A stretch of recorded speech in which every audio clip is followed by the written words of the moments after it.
একদিন রামচন্দ্র হনুমানকে ডেকে বললেন, বীর হনুমান, তুমি এত বীর যোদ্ধা ও শক্তিশালী হওয়া সত্ত্বেও আমি তোমাকে কোনো পদ দিইনি।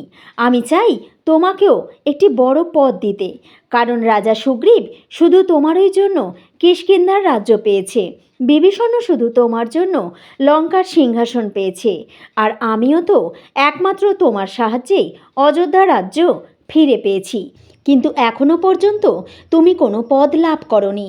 হনুমানদেব তখন রামচন্দ্রকে বললেন, হে প্রভু, সব থেকে লাভবান তো আমিই হয়েছি। তখন রামচন্দ্র বললেন, সেটা কিভাবে?